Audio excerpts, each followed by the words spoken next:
Did y'all get the text? All right. I got it, but I'm not Nobody's responded. So I'm just gonna record this and post it for Miss the Allen's gonna get mad at me. Happy Monday. Obviously this is going very well. I have several things that I want us to talk through, and kind of things we need to take care of now that we've wasted 25 minutes of class, before we get going. So,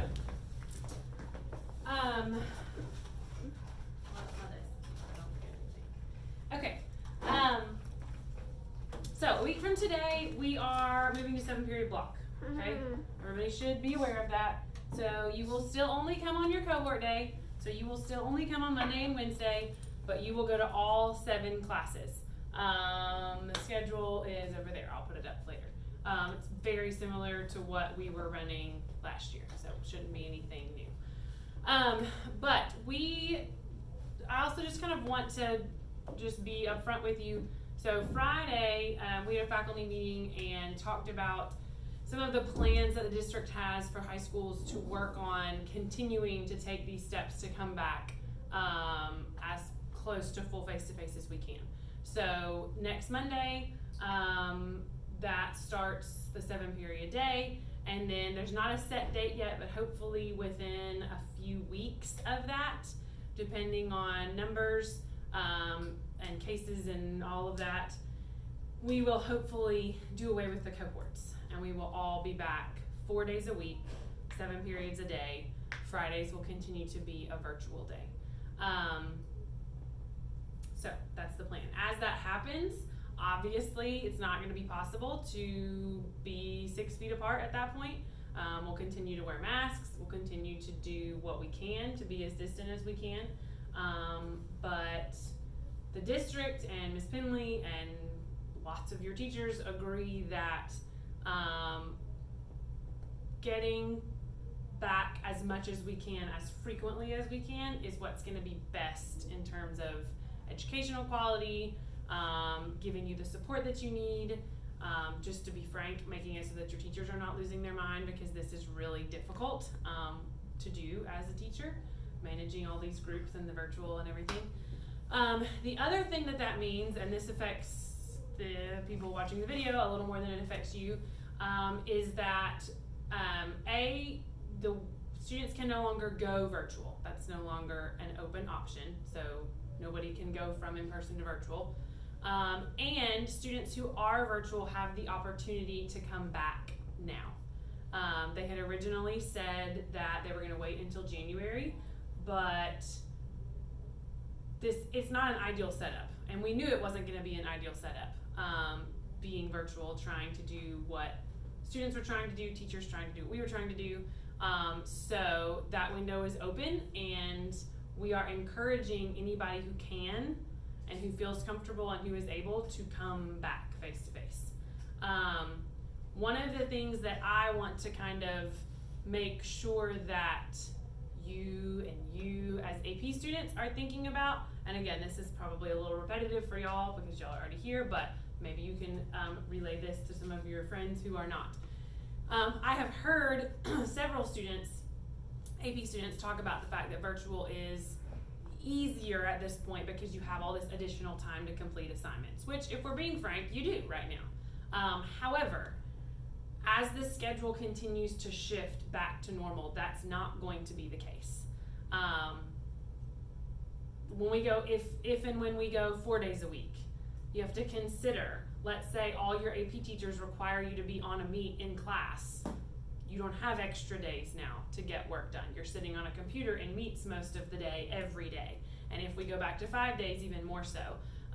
There's also gonna be a little bit less, I don't know if grace is the right word, but from me, from all your teachers, in terms of like excuses for not being on a meet, excuses for not participating in class. So just that to say, you really need to consider if being virtual is what you really need to do. And if that's the case, we want you to continue doing that. If you need to stay virtual, health reasons, and you are getting your work done, then by all means do that. But just know that across the board, Ms. Finley and the administrators and your teachers are starting to revoke the virtual ability for students who are not getting their work done. That's no longer going to be an option. And we are working on that shift to come back as soon as we can safely face to face, okay? And not that people who are coming back have had their virtual privileges revoked. Lots of people are just choosing to come back, but that's less probably applicable for y'all. Any questions about any of that? Okay, I'm gonna be posting later today, this morning during my planning on Google Classroom, a list of expectations for virtual learners for my class. I think I talked about that, but I don't know that I ever put it on paper. So that's gonna be something that virtual students are going to have to kind of sign and let me know you understand that this is the deal, you understand that this is what's expected. So again, that doesn't as much apply to y'all, but I just wanted to say it so everybody could hear it, so that we all kind of know the gist, okay? But first baby step is not a whole huge change, just moving to 7 periods on Monday, okay? Okay, a reminder that your rubric project is due tomorrow before 8:30. The ones I looked at last night that were already submitted looked great, so if you haven't gotten that turned in, make sure to do that. Your PITS article comparison was due this morning before 8:30. I saw some of those trickling in.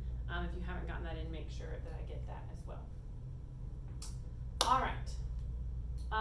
And you're gonna see information along those lines about coming back to school start popping up on social media and in Google Classroom and all your classes. So that's what that's talking about. Okay, go ahead and go to Google Classroom for me and pull up,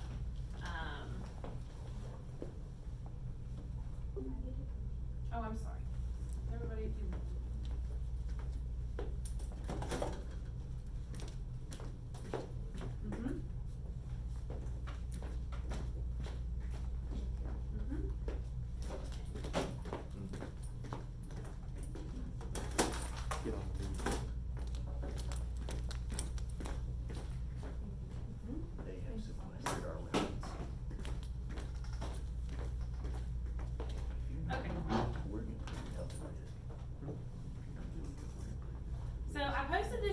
I really meant to post this earlier in the year, but maybe we'll absorb it a little better now when we don't have so many things like this. Anytime. Why does my computer hate me?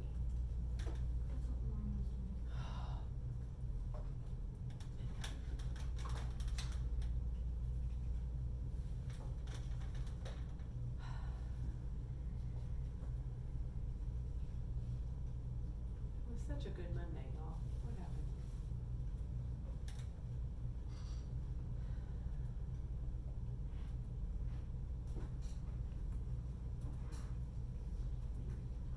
Can y'all pull it up? Yep. Okay, and then we'll just, you can look at it on your screen. So this is just an outline of the skills and the topics that we're gonna cover in class. I'm just gonna take this off because that's what's causing the issue.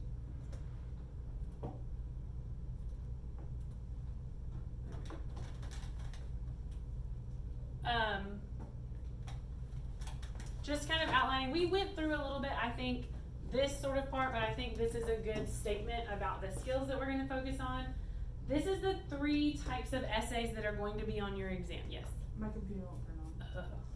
Because Monday. Try this.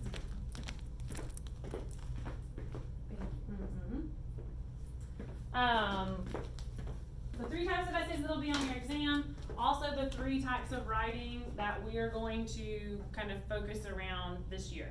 So rhetorical analysis is what we're starting with. We'll also look at synthesis and argument. That gives you some good details about what those are, what kind of skills they include. And then some information about the exam, just kind of for your information. Multiple choice section for your response, the timing, all of that. These are the skills that the way that College Board outlines the standards for this class. These are the primary reading skills. These are the primary writing skills that we'll be working with. So this is just kind of more for you to have for your information. Gives you an idea of kind of where we're going. And like I said, I really meant to give you that earlier. Before the end of class today, I'm going to go ahead and give you your textbook. You will take that home and keep it at home. You don't have to bring it back and forth. We will use it for, we're going to do some reading in the beginning of it. The second half of the book is all like articles and written pieces that we'll use occasionally for like assignments. If we do them in class, I'll have a digital copy for you, so that's for you to keep at home. So I'm going to give you those before the end of class. And virtual students, I will post some times when you can come by and pick up your textbook during the school day. All right, textbooks, info from Ms. Pinley, rubric project, AP handout, weekly journals. Okay, once a week, maybe not every week, but most weeks, I'm going to give you a journal prompt. I'm actually going to assign you, I'll give you a copy of a Google Slides presentation that has all of the journal entries already in it. And then I'll just say, okay, this week you're going to do number whatever, and you'll open the slides and pull up the entry. These are not hard at all. They are just writing exercises. The idea is to have you writing, some of it's creative writing, some of it's descriptive writing, some of it's reflective, just different types of kind of writing exercises to get your brain working in different ways. And they will be, this is all in the slides, so this information will be there for you. But they're all one typed page, okay? 1-inch margins, double space, that's not very much at all. So they're just kind of little writing activities to help us make sure that we're kind of flexing those skills and working with that regularly. So that will be once a week. Those are quick. They shouldn't take you very long at all. And like I said, I'll send out today, I'll give you a copy of the slides presentation, and then each time we do one, I'll make an assignment in Google Classroom and say, this is a journal assignment, complete journal topic number, whatever. You'll type it in a Google Doc and attach the doc to that thing. So you won't ever actually type in the slides presentation. That'll just be something you have a copy of to look at the prompts regularly. Okay, does that make sense? So anytime you see one of those, that's what I'm talking about. And again, that'll all be in Google Slides. Okay, that's my list of introductory things, and I will give you your textbooks in just a minute. All right. Last week, Monday, we talked about, we looked at some 9/11 pieces. We talked about how audience and speaker and topic and some of those elements of rhetoric affect text and affect the way it reads. You looked at those Pitts articles and some of the ways that two things written by the same person for somewhat of the same well, different occasions, but same topic generally, can have really different effects, but also similar kind of tone and things like that. So I hope that that was interesting to you. I did want to let you know, I've started putting grades in, not a ton, but a few. I'm working on it. Your writing as a whole, I'm very impressed with up front, just to be frank. I think y'all are all in a great place in terms of your writing skills starting out, so I'm excited about that. Also, you seem to really have a great handle on the rhetorical analysis concept. As I looked through your, I don't remember what the topic was, but you did the soapstone chart and you made notes about it. Everybody got that. Y'all were on track with that, so that's awesome. That's going to save us some time not to kind of have to keep rehashing that concept so we can move forward. So I was very pleased with that. What we're going to look at today is start looking at the what we call rhetorical devices and rhetorical choices. So again, rhetoric is just the communication of ideas through language. So looking at devices we can use to do that, and then choices that authors make. And sometimes the difference between those can be confusing because they feel like the same thing. So I want to show you a really brief video, and it's a guy that teaches AP that does a lot of just helpful videos, where he's explaining the difference between a rhetorical device and a rhetorical choice. I think that's gonna be kind of a helpful foundation for us to start with. So, if it will work, because, you know, this day.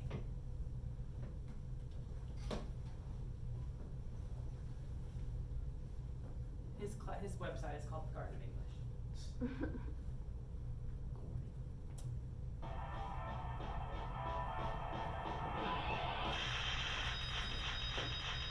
This is the Garden of English. I'm Tim Freitas, and today's quick question is going to be about rhetorical devices and rhetorical choices, and what means what, and are they synonymous, and the answer is no. So here we go. Just so you all know, I have an entire video about this that's a little bit longer, that explains things in much more detail, and you can find that here. But for the quick questions, I'm going to ask you to think about something, or to answer this question for yourself first. If I were to say to you, why don't you think about your house and list off your devices for me, what would you actually pick out? Think about that for just a minute. Devices in your house. I bet that most of you would pick out probably your phone, your computer, your television, maybe even some of your appliances. These are all devices, right? Interestingly enough, all of those are nouns. Now, if I said to you, think about what you did yesterday or earlier today, or what you're going to do tomorrow, and I said, tell me about your choices that you're going to make, most of you are not going to say refrigerator, tablet, phone, computer, or anything like that. So you're not going to actually respond to me with devices in your home.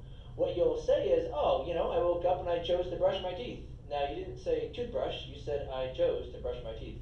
And to brush is the key word there, or the key phrase there, because that is the infinitive of a verb. So rhetorical devices and rhetorical choices actually work the same way. Rhetorical devices are nouns, parallel structure, repetition, symbolism. Really, truth be told, rhetorical devices are anything a speaker uses to construct meaning. I mean, this shirt clearly shows that I am indeed an APLang teacher. Why? Because it's a flamingo, of course, right? But so a shirt can be a rhetorical device because it's anything that can be used to construct some abstract meaning. But a rhetorical choice is more accurately going to be characterized as a broader move that's a verb. And the reason why we know that is because this is how we talk, this is how we think, this is how we deal with things. What are the choices that you made yesterday? I chose to wake up and brush my teeth. I chose to make breakfast. I chose to go out to the car. And all of these moments we're actually going to look at verbs, right? As a quick example, which is also in that video that I referenced earlier, right? I'm going to use my wedding ring, right? As a device, this is just a circular piece of metal. If I wanted to call it something literary, I could call it an amorous symbol, right? But I don't use an amorous symbol to convey that I'm married. I can use this for many other things. I can use it for a magic trick, right?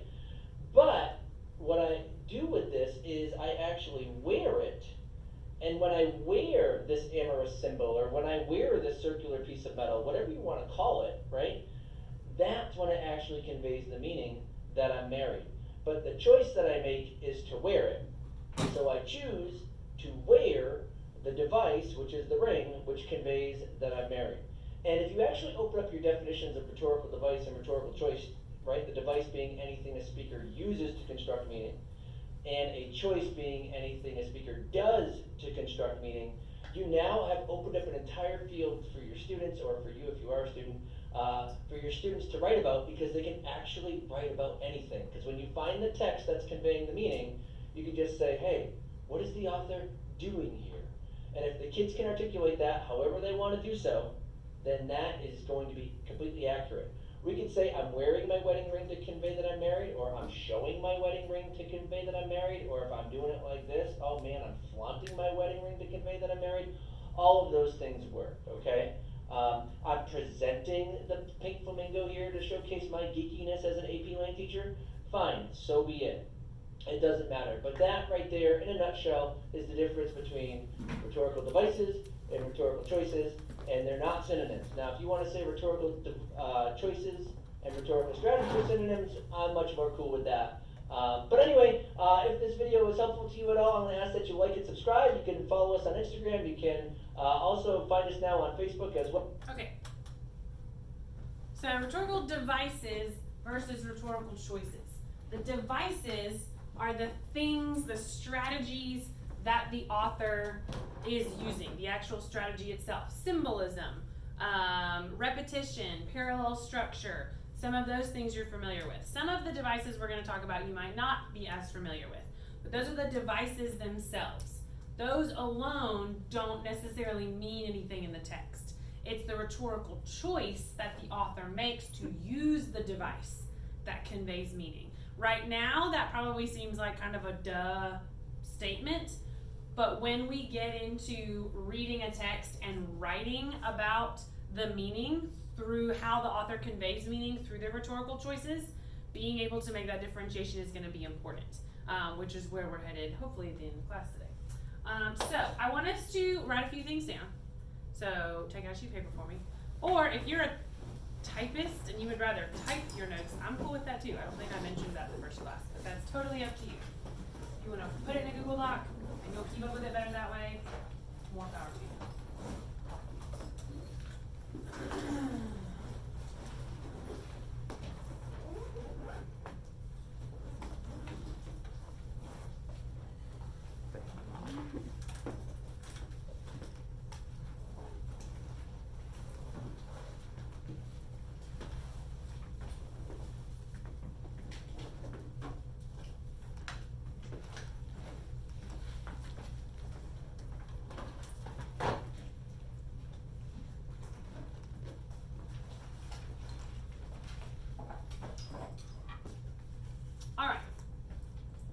So, rhetorical devices. We're going to focus on some specific rhetorical devices, but I do just want you to write down the definition of this, because again, we want to make sure we're clear on the difference. So, a rhetorical device is anything that a writer uses to construct meaning. Anything that a writer uses to construct meaning.